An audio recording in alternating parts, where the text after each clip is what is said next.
Inilah 7 fakta penting yang perlu diketahui bahwa Yesus adalah Allah.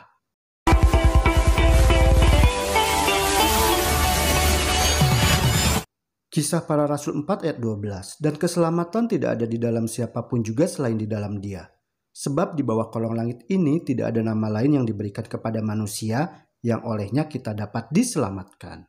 Ketujuh fakta tentang Yesus ini tidak dimiliki oleh manusia manapun yang pernah hidup di dunia ini. Dan inilah ketujuh fakta tersebut. Yang pertama, Yesus datang dari surga ke bumi. Menurut pengakuan Yesus, berapa lama ia sudah ada? Yohanes 8 ayat 58. Kata Yesus kepada mereka, "Aku berkata kepadamu, sesungguhnya sebelum Abraham jadi, aku telah ada." Yesus memberitahukan pada dunia, "Aku ada. Aku telah selalu ada dan selalu akan ada." Meskipun Yesus lahir dari seorang ibu manusia, seperti yang tertulis dalam Matius 1 ayat 22 dan ayat 23. Namun Yesus adalah Allah, Allah dalam daging manusia. Seorang malaikat memberitahukan Yusuf pada waktu kelahiran Yesus. Tertulis dalam Matius 1 ayat 21. Ia akan melahirkan anak laki-laki dan engkau akan menamakan dia Yesus. Karena dialah yang akan menyelamatkan umatnya dari dosa mereka. Yesus adalah pencipta semesta alam. Seperti tertulis dalam Yohanes 1 ayat 1-3 dan ayat 14. Yesus rela datang ke dunia kita untuk melepaskan kita dari dosa dan kematian. Fakta yang kedua, Yesus menjalani kehidupan tanpa dosa. Dalam Ibrani 4 ayat 14-15 menuliskan, Yesus anak Allah sama dengan kita. Ia telah dicobai, hanya tidak berbuat dosa. Allah berbuat lebih dari sekedar mencoba berbicara kepada kita mengenai keluar dari kehidupan dosa dan masuk ke dalam suatu kehidupan yang lebih memuaskan. Yesus telah memberikan contoh cara hidup sebagai manusia. Yesus membuat hidup yang bebas dari dosa itu jauh lebih menarik daripada khotbah manapun. Setan yang merupakan lawan Kristus yang terbesar menggoda di sepanjang kehidupan Yesus di bumi untuk menjatuhkan dia ke dalam dosa. Di padang belantara, iblis menjalankan usahanya yang paling hebat melawan kewibawaan Mesias. Diceritakan dalam Matius 4 ayat 1-11. Dan di Taman Getsemani sebelum penyaliban Kristus, tekanan pencobaan mencapai tingkat yang begitu hebat sehingga Yesus berkeringat dengan butir-butir darah. Tertulis dalam Lukas 22 ayat 44. Tetapi Kristus berdiri teguh melawan segala sesuatu yang iblis lemparkan kepadanya, namun tanpa berbuat dosa. Karena Yesus mengalami semua masalah dan pencobaan manusia di segala bidang, ia memahami pergumulan kita. Ia mampu untuk dapat turut merasakan kelemahan-kelemahan kita, seperti tertulis dalam Ibrani 4 ayat 15. Mengapa perlu bagi Yesus untuk menjalani kehidupan tanpa dosa? Alasannya adalah, Dia yang tidak mengenal dosa telah dibuatnya menjadi dosa karena kita, supaya dalam Dia kita dibenarkan oleh Allah. Tertulis dalam 2 Korintus 5 ayat 21. Yesus mengalahkan pencobaan dan menghidupkan kehidupan tanpa dosa, agar ia dapat memberikan itu kepada kita sebagai ganti kehidupan lama kita yang penuh dosa. Fakta yang ketiga, Yesus mati untuk menghapus dosa. Berapa banyak orang yang sudah berdosa? Roma 3 ayat 23 menuliskan, karena semua orang telah berbuat dosa dan telah kehilangan kemuliaan Allah. Jadi semua orang yang pernah hidup di dunia ini adalah telah berdosa. Apakah hukuman atas dosa itu? Jawabannya terdapat dalam Roma 6 ayat 23. Sebab upah dosa ialah maut, tetapi karunia Allah ialah hidup yang kekal dalam Kristus Yesus Tuhan kita. Mengapa Yesus harus mati? Yesus mati adalah untuk menghapus dosa dunia, seperti tertulis dalam Yohanes 1 ayat 29. Lihatlah anak domba Allah yang menghapus dosa dunia.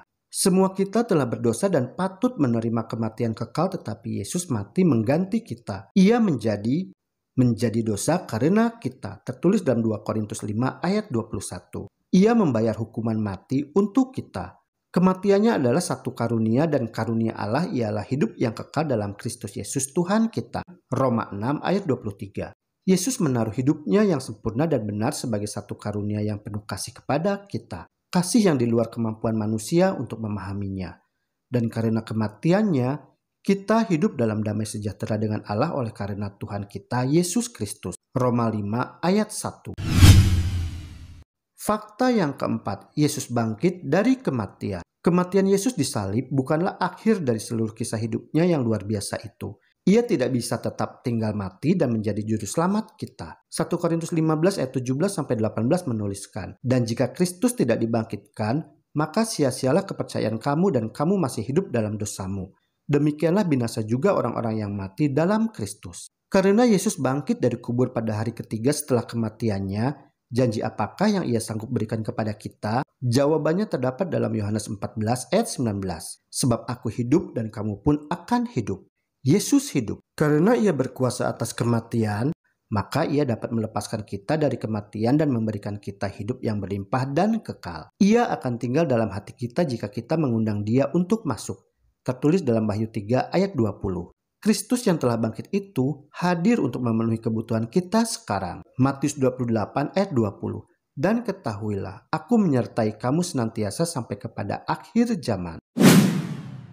Fakta yang kelima, Yesus naik ke surga. Sesaat sebelum kenaikannya, ia menjanjikan hal ini kepada pengikut-pengikutnya. Yohanes 14 ayat 1-3. Janganlah gelisah hatimu, percayalah kepada Allah, percayalah juga kepadaku.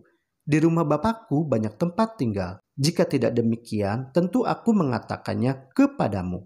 Sebab aku pergi ke situ untuk menyediakan tempat bagimu. Dan apabila aku telah pergi ke situ dan telah menyediakan tempat bagimu, aku akan datang kembali dan membawa kamu ke tempatku, supaya di tempat di mana aku berada, kamu pun berada. Fakta yang keenam, Yesus melayani sebagai imam besar di surga. Yesus terus berusaha menyediakan satu tempat bagi umat di surga. Ibrani 2 ayat 17-18. Itulah sebabnya maka dalam segala hal ia harus disamakan dengan saudara-saudaranya, supaya ia menjadi imam besar yang menaruh belas kasihan dan yang setia kepada Allah untuk mendamaikan dosa seluruh bangsa. Sebab oleh karena ia sendiri telah menderita karena pencobaan, maka ia dapat menolong mereka yang dicobai. Yesus datang ke dunia kita untuk mendamaikan dosa seluruh bangsa, melepaskan manusia dari penderitaan perbudakan dosa. Ia mati untuk menyelamatkan kita agar ia dapat menghapuskan secara tuntas yang disebabkan oleh dosa, seperti penderitaan dan kematian, yaitu dengan cara membinasakan iblis. Yesus sebagai imam kita telah dibuat sama seperti saudara-saudaranya dalam segala hal. Dan sekarang ia terus muncul di hadirat Bapa demi kita sebagai pengantara. Yesus yang sama yang memberkati anak-anak, merehabilitasi wanita yang tertangkap berzina dan mengampuni pencuri yang sekarat disalib, sedang bekerja di surga sekarang ini untuk melayani kebutuhan kita, untuk menolong mereka yang sedang dicobai. Fakta yang ketujuh, Yesus akan kembali. Sebelum kembali ke surga, apakah janji yang Yesus buat? Yohanes 14 ayat 3 menjawabnya. Dan apabila aku telah pergi ke situ dan telah menyediakan tempat bagimu, aku akan datang kembali dan membawa kamu ke tempatku, supaya di tempat di mana aku berada, kamu pun berada. Bila Yesus kembali, ia akan melepaskan kita dari dosa, sakit, tragedi, dan kematian yang mewabah di planet ini. Ia akan menyambut kita masuk ke dalam dunia baru dengan kebahagiaan kekal dan hidup kekal.